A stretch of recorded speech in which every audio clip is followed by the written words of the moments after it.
first, let me start off by saying my name is Felipe Rivera. I'm a founder of a nonprofit organization called Reach Social Services, and I'm also a social worker. I've been in social services for over 20 years, mainly in case management, mental health, children's services, and substance abuse. And today I have Abigail Martin, who is also a seasoned social worker and a candidate for running for public office in District 11. Abigail, hello, how are you?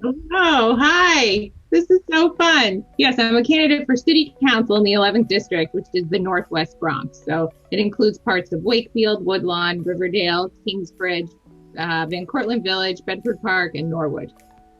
When did you become a social worker, and what exactly in social work did you practice or work in?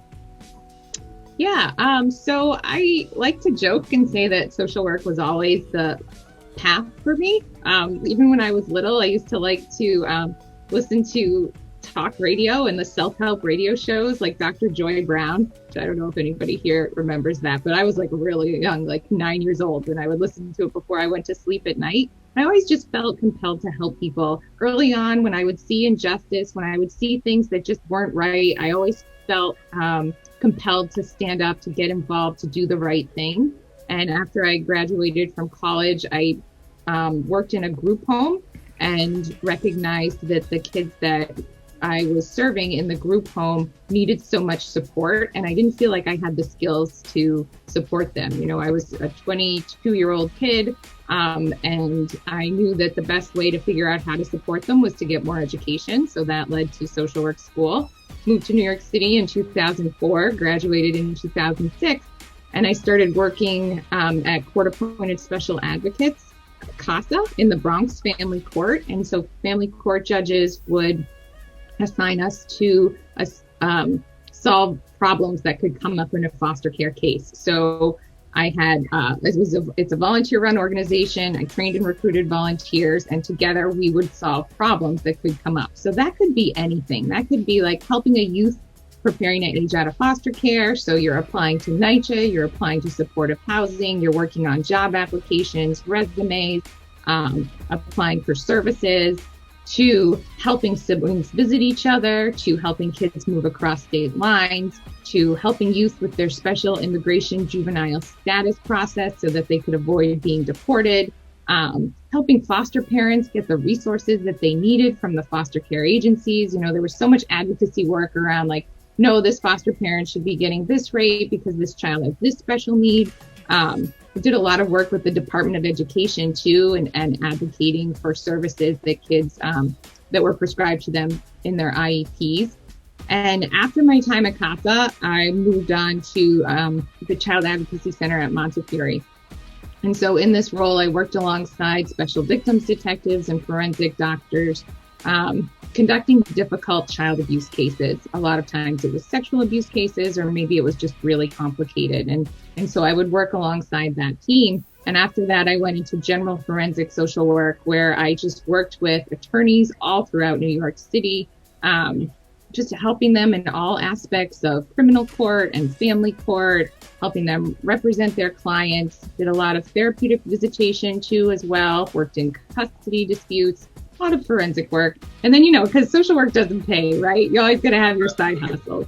So I worked in substance abuse treatment, and I also worked with the visiting nurse service for a while, doing home visits. So I like to joke that I've been like from Pelham to Far Rockaway to the Lower East Side to the Northwest Bronx. I've just been all over the city doing home visits. So I started teaching at the Columbia School of Social Work, where I'm an adjunct now and an advisor. So what made you go into public office, Abigail? Watching COVID devastate the Bronx, for real. You know, public office wasn't necessarily in my plan. I always knew that I wanted to have a big impact. And whether that was through starting my own nonprofit or what, I didn't know. But as soon as my kids were sort of old enough for me to take that next step, I was focused on having a big impact.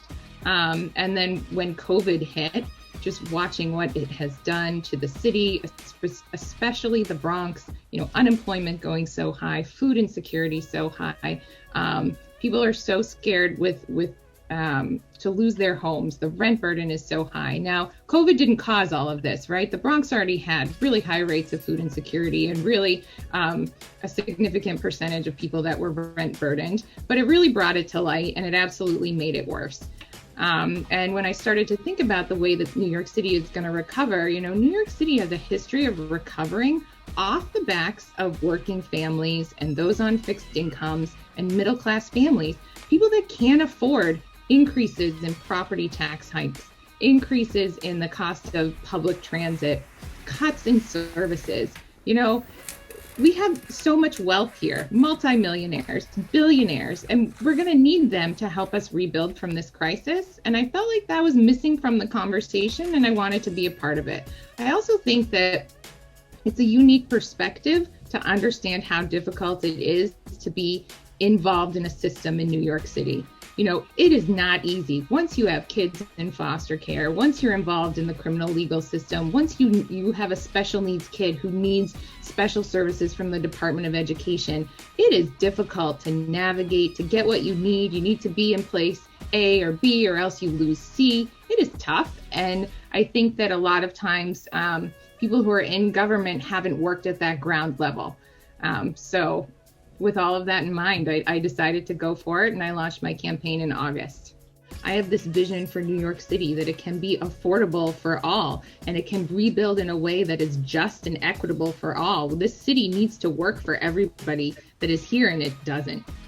And I've seen that, and you've seen it in social work, and it doesn't work for people. And that's, and there's no reason for that. Right? I mean, there's a reason for it, but it's not acceptable. Like, we are such an incredible city. We have so much energy. We have so much talent here. So many smart people. So many people that that want to do the right thing, right? And so it's just a matter of, under the right leadership, figuring out how to move the city forward and how to really serve everybody that lives here, not just the uber wealthy.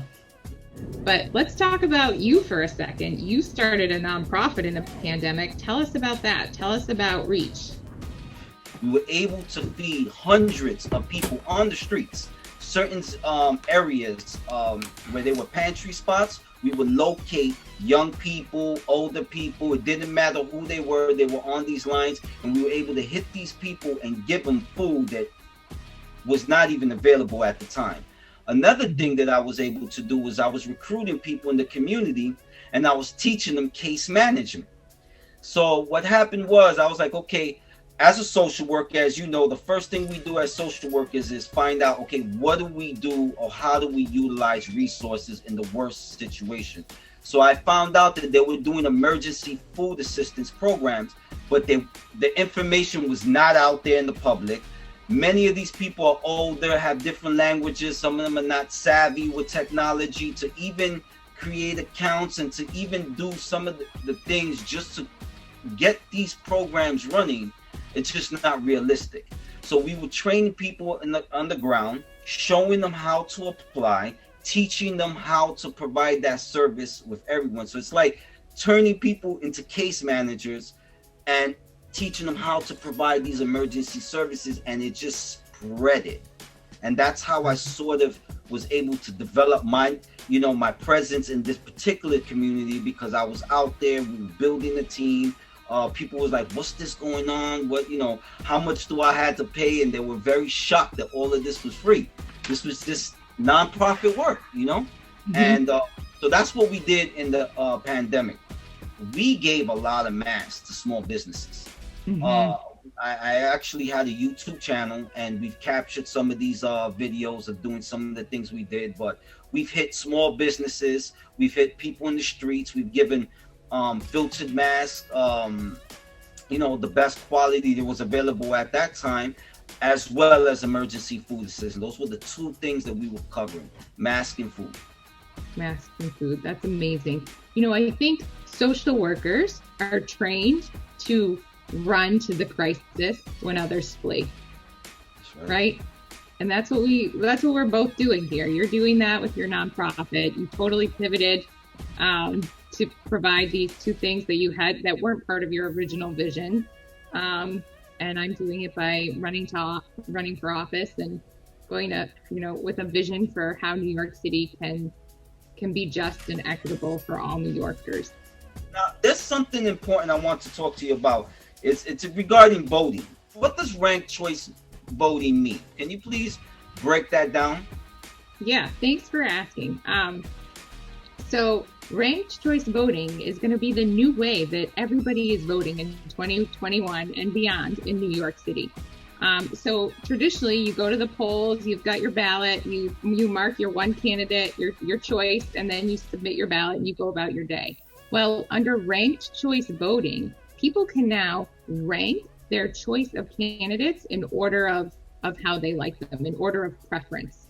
So let's say you've got 4 candidates that are running for mayor, you choose mayor, and you like 2 of them and you really don't like, and one of them you don't feel either way about, and then one you really don't like.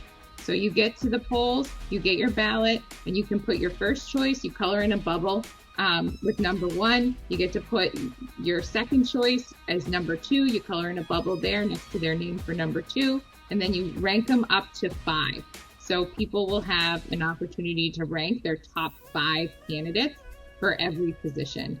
And one of the reasons why New York City decided to do this, it was passed in 2019, was because it eliminates the need for a runoff. So in order to win, you need to get 50% of the votes plus 1. And so sometimes that doesn't happen. And under ranked choice voting, if that doesn't happen, let's say you've got 4 or 5 candidates and the top candidate gets only 30% of the vote, then instead of having a runoff between the top 2, what you do is you start cutting off candidates through the ranked choice voting. So you take the candidates that got the last place votes, the least amount of first place votes, and you see you redistribute the second place votes for that candidate, and they go back up throughout the top 4. And so if that doesn't get a candidate to 50% plus 1, then you can do it again with the candidate that was like the 4th. And you take those second choice votes and you redistribute them as number 1 votes.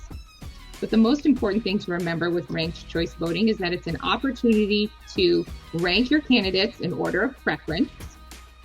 And it avoids runoffs, and it saves the city money.